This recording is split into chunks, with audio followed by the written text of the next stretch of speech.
Tata Sons chairman Chandrasekaran రాజీనామా చేశారు. వచ్చే ఫిబ్రవరి వరకు పదవీ కాలం ఉన్నా ఆయన రాజీనామా చేయడం కలకలం రేపుతోంది. చంద్రశేఖరన్ రాజీనామాతో టీసీఎస్ షేర్ల ధర పడిపోయింది. టాటా ట్రస్ట్ చైర్మన్ నోయల్ టాటాతో విభేదాల కారణంగానే చంద్రశేఖరన్ రాజీనామా చేసినట్లు విమర్శలు వినిపిస్తున్నాయి.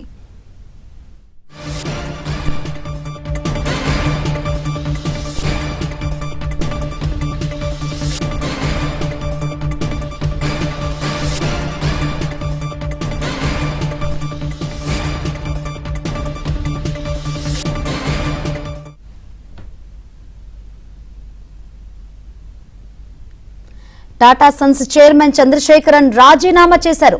వచ్చే ఫిబ్రవరి వరకు పదవీ కాలం ఉన్నా ఆయన రాజీనామా చేయడం కలకలం రేపుతోంది. చంద్రశేఖరన్ రాజీనామాతో టీసీఎస్ షేర్ల ధర పడిపోయింది. టాటా ట్రస్ట్ చైర్మన్ నోయల్ టాటాతో విభేదాల కారణంగానే చంద్రశేఖరన్ రాజీనామా చేసినట్లు వార్తలు వస్తున్నాయి.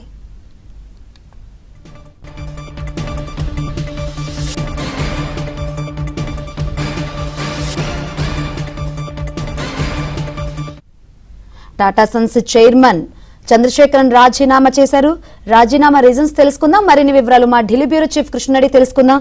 కృష్ణ, అంతర్గత విభేదాలతోనే రాజీనామా చేశారనుకోవాలా? ఖచ్చితంగా శంకరి, భారత కార్పొరేట్ రంగాన్ని షాక్ గురి చేస్తూ Tata Sons chairman N Chandrasekaran తన పదవికి రాజీనామా చేశారు. అయితే ఆగస్టు 18న జరగాల్సినటువంటి వార్షిక సర్వసభ్య సమావేశం ఏజీఎం ముందే ఆయన ఈ నిర్ణయాన్ని ప్రకటించడం టాటా గ్రూప్ లో తీవ్ర కలకలం రేపిందనే చెప్పొచ్చు. చంద్రశేఖరన్ డైరెక్టర్ గా తిరిగి ఎన్నిక కావడంపై ఆగస్టు 18 జరిగే ఏజీఎం లో ఓటింగ్ జరగాల్సి ఉంది. అయితే అంతర్గత అనిశ్చితి, అదేవిధంగా ఇందాక మీరు చెప్పినట్లుగా బోర్డు వివాదాల నడుమ ఓటింగ్ కు వెళ్లకుండా ముందే రాజీనామా సమర్పించినట్టుగా తెలుస్తుంది. చైర్మన్ గా ఆయన అధికారిక పదవీ కాలం ఫిబ్రవరితో ముగుస్తుంది. బోర్డు విజ్ఞప్తి మేరకు నూతన నాయకత్వ మార్పిడి ఏదైతే లీడర్షిప్ ట్రాన్సిషన్ ఉందో దాన్ని సజావుగా సాగేందుకే ఫిబ్రవరి వరకు కూడా విధులు నిర్వర్తించే అవకాశం ఉన్నట్లుగా కూడా తెలుస్తుంది.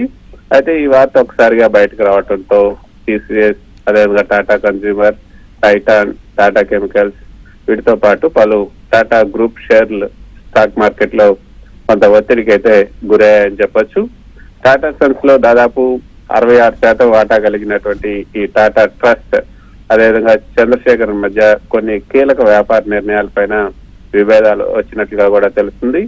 రతన్ టాటా మరణానంతరం ఏదైతే టాటా ట్రస్ట్ చైర్మన్ గా బాధ్యతలు చేపట్టినటువంటి నోయల్ టాటా, అదేవిధంగా చంద్రశేఖరన్ కి మధ్య కొన్ని ప్రాధాన్యతల విషయంలో వైరుధ్యాలు ఏర్పడ్డాయి.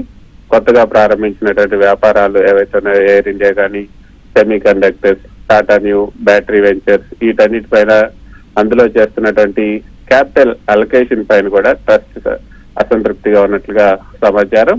అందుకే టాటా గ్రూప్ నిబంధనల ప్రకారం ఎగ్జిక్యూటివ్ హోదాలో ఉన్న వారికి 65 ఏళ్ల రిటైర్మెంట్ పరిమితి ఉంటుంది. చంద్రశేఖరన్ 63కు అంటే మరో 5 ఏళ్లు పొడిగింపు ఇవ్వడానికి బదులుగా 65 ఏళ్ల వయో పరిమితికి అనుగుణంగా కేవలం 2 ఏళ్ల పదవీ కాలం ఇవ్వాలని నోయల్ టాటా భావించినట్టుగా తెలుస్తోంది. అయితే మరోపక్క Maharashtra charity commissioner sir Ratan Tata trust తీసుకున్న కొన్ని నిర్ణయాలపైన తాత్కాలికంగా నిషేధం విధించారు. దీనివల్ల ఆగస్టు 18 జరగాల్సినటువంటి ఏజీఎం లో ఓటింగ్ హక్కుల వినియోగం పైన వివాదం నెలకొంది. బోర్డు మీటింగ్ వివాదాస్పదంగా మారే ప్రమాదం ఉండటంతో ఆయన వైదొలిగేందుకే మొగ్గు చూపినట్లుగా కూడా మనకి అర్థమవుతుంది. మొత్తానికైతే రతన్ టాటా తదుపరి కాలంలో గ్రూప్ ని కొంత స్టెబిలిటీగా అంటే స్థిరత్వంగా ఉంచినటువంటి చంద్రశేఖరన్ వైదొలగటం టాటా గ్రూప్ కి కొంత అతిపెద్ద సవాల్గా మారబోతుంది. చైర్మన్ పీఠంపై తదుపరి ఎవరు కూర్చుంటారు, రతన్ టాటా సెకండ్ తర్వాత టాటా ట్రస్ట్, టాటా సన్స్ మధ్య ఈ సయోధ్య ఎలా ఉండబోతుంది, అది ఏ విధంగా ముందుకు వెళ్ళబోతుంది అనేది ప్రస్తుతం భారత కార్పొరేట్ ప్రపంచంలో కొంత ఆసక్తిగా మారిందనే చెప్పొచ్చు. Right, thank you Krishna.